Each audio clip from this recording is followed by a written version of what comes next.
Assalamualaikum warahmatullahi wabarakatuh. Halo teman-teman semuanya, semoga hari ini penuh berkah dan kebahagiaan untuk kalian. Terima kasih sudah hadir di video ini. Sebelum kita mulai, saya doakan semoga kalian selalu diberikan kesehatan, kelancaran dalam setiap urusan, dan rezeki yang melimpah.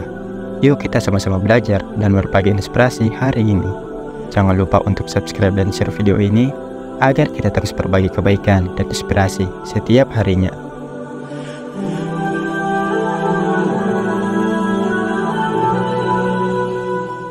Tak ada yang pernah mengira bahwa seorang pastor senior yang dihormati dan memimpin gereja selama lebih dari 2 dekade akan mengalami mati suri selama 17 menit, melihat cahaya di alam barzah, dan akhirnya bersyahadat setelah kembali hidup. Karena kisah ini tidak hanya mengguncang satu kota di Arkansas, Amerika Serikat, tapi juga membuat jutaan orang di seluruh dunia mempertanyakan makna iman, kehidupan, dan kebenaran sejati. Sebab Pastor Thomas Mackenzie, pria setengah baya yang dikenal bijaksana dan taat dalam pelayanannya, pada suatu hari mengalami serangan jantung mendadak saat sedang mempersiapkan khotbah hari Minggu. Tubuhnya roboh di ruang studinya, dan ketika para medis tiba, jantungnya telah berhenti berdetak. Napasnya tak ada, detak nadi tak terasa, dan ia dinyatakan mengalami cardiac arrest yang menyebabkan henti jantung total.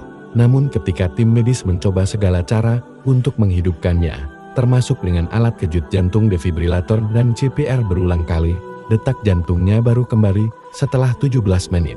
Namun selama masa henti itulah, Thomas mengalami sesuatu yang tidak dapat dijelaskan dengan akal. Ia merasa rohnya keluar dari tubuh, melihat tubuhnya sendiri terbaring, lalu dibawa ke suatu lorong gelap yang panjang, dan dari kejauhan muncul cahaya terang yang sangat menenangkan. Lalu muncul sosok berjubah putih dengan wajah bersinar, tidak berkata-kata. Namun hati Thomas dipenuhi dengan rasa aman, damai, dan kehadiran agung yang belum pernah ia rasakan sebelumnya. Lalu suara tanpa rupa membacakan ayat yang belum pernah ia dengar namun sangat menyentuh, dan di saat ia mencoba mengingat ayat itu, ia kembali tersadar di ruang ICU dengan tabung oksigen dan selang infus di tubuhnya. Namun sejak hari itu, ia tidak bisa melupakan pengalaman aneh tersebut, dan rasa damai itu menghantuinya dengan cara yang berbeda. Ia mulai meragukan isi Alkitab yang selama ini ia ajarkan, dan diam-diam mencari tahu tentang kemungkinan bahwa kebenaran spiritual bisa saja berasal dari sumber lain. Dan dalam pencariannya, ia teringat dengan lantunan ayat yang samar dalam ingatannya. Ia menelusuri video-video di YouTube yang berisi bacaan dari kitab suci agama lain, hingga akhirnya, secara tidak sengaja, ia menemukan bacaan Al-Quran yang sangat mirip dengan lantunan dalam mimpi mati surinya. Ayat itu berbunyi Allahu la ilaha illahu al-hayyul qayyum, dan ketika mendengarnya, tubuhnya gemetar, air mata mengalir, dan sejak saat itu, ia menyadari bahwa suara yang ia dengar saat mati suri adalah ayat dari Al-Quran, dan mulai saat itu ia membeli terjemahan Al-Quran berbahasa Inggris, dan membaca secara diam-diam, dan semakin ia membaca, semakin banyak pertanyaan dalam hatinya terjawab. Semakin dalam ia menggali, semakin ia merasa bahwa Islam adalah kebenaran yang selama ini ia cari. Dan pada akhirnya, setelah berminggu-minggu dalam pergolakan batin, Thomas memutuskan untuk menemui seorang imam masjid di kota sebelah, memperkenalkan dirinya dengan jujur sebagai seorang pastor yang sedang mencari kebenaran. Dan malam itu, setelah berbicara selama 4 jam, ia dengan air mata bersyahadat dengan terbata-bata, mengucapkan kalimat yang mengubah seluruh hidupnya. Asyhadu an la ilaha illallah wa asyhadu anna Muhammadan Rasulullah. Dan seketika dada yang selama ini sesak menjadi lapang, jiwa yang selama ini penuh kebimbangan menjadi tenang, dan dalam tangis haru, ia sujud untuk pertama kalinya dalam hidup, menyentuhkan dahinya ke tanah sebagai seorang hamba yang menyerahkan dirinya kepada Allah, Tuhan yang Maha Esa. Namun keputusan itu bukan tanpa konsekuensi, sebab ketika istrinya, Martha, mengetahui bahwa Thomas telah masuk Islam, rumah mereka menjadi ladang pertengkaran. Sang istri merasa dikhianati, bukan karena suaminya selingkuh dengan wanita, tetapi dengan agama. Dan ketika kedua anak mereka, Caleb dan Jonathan, mendengar kabar tersebut, mereka bereaksi dengan kemarahan yang mendalam, menuduh ayahnya telah menghancurkan keluarga, menodai kehormatan mereka, bahkan memalukan nama keluarga di hadapan komunitas gereja. Dan yang lebih menyakitkan adalah ketika gereja yang ia pimpin selama 22 tahun mencabut namanya dari kepemimpinan. menyebarkan surat kepada jemaat bahwa Thomas telah sesat dan tidak lagi mewakili nilai-nilai gereja. Bahkan sahabat terdekatnya, Pastor Richard, menolak untuk bertemu dengannya lagi dan menganggap Thomas telah jatuh ke dalam godaan setan. Meskipun semua itu menghancurkan hati Thomas, ia tidak marah, tidak dendam, karena ia telah merasakan cinta Allah yang lebih besar dari cinta manusia manapun, dan karena tidak tahan dengan tekanan di rumah, ia memutuskan untuk meninggalkan rumahnya, pindah ke kota kecil Springfield, Missouri, menyewa kamar kecil dan bekerja paruh waktu di perpustakaan umum, dan di malam hari ia belajar Islam secara mendalam, membaca hadits, menonton kuliah Syah Yusuf Estes, Dr. Zakir Naik, Nouman Alihaim, dan lainnya. Ia menulis jurnal pribadinya setiap hari, mencatat perubahan dalam dirinya. Dan ketika pertama kali ia mampu membaca surat Al-Fatihah dalam bahasa Arab dan menghafalnya, ia menangis dalam sujud panjang.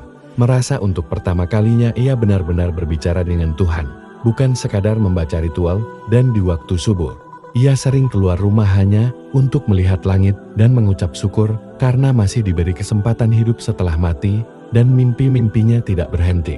Karena beberapa kali ia bermimpi melihat wajah Rasulullah dengan cahaya putih menyilaukan, senyum lembut, dan setiap mimpi itu membuatnya semakin yakin bahwa ia tidak salah jalan.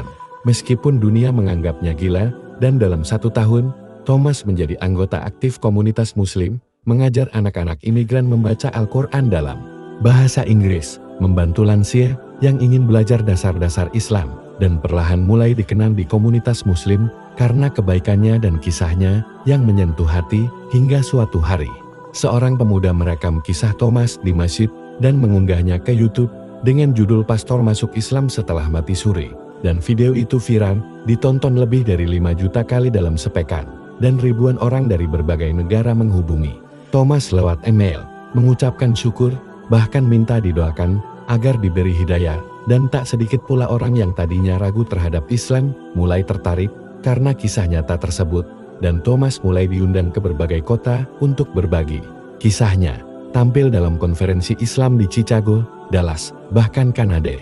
Namun setiap kali ia berbicara, ia selalu menunduk rendah dan berkata, "Saya bukan ulama, saya hanya hamba yang diberi kesempatan kedua oleh Allah."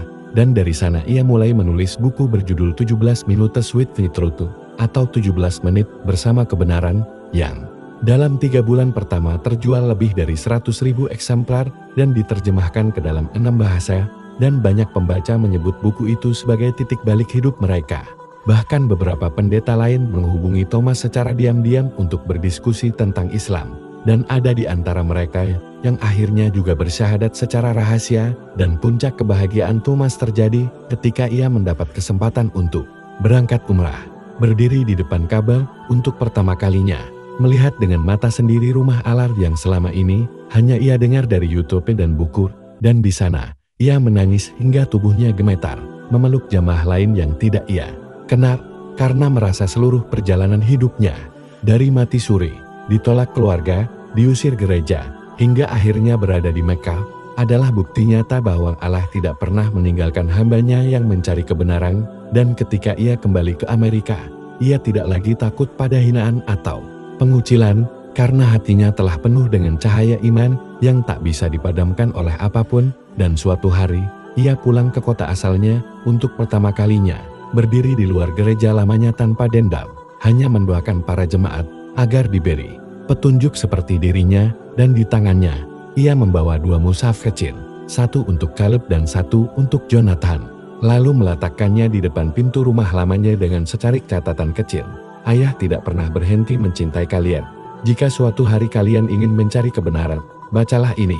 Lalu ia melangkah pergi dengan tenang, karena hidupnya kini bukan lagi tentang dunia, tetapi tentang akhirat. Dan ia percaya bahwa 17 menit yang ia alami saat mati suri bukanlah akhir, melainkan awal kehidupan sejatinya.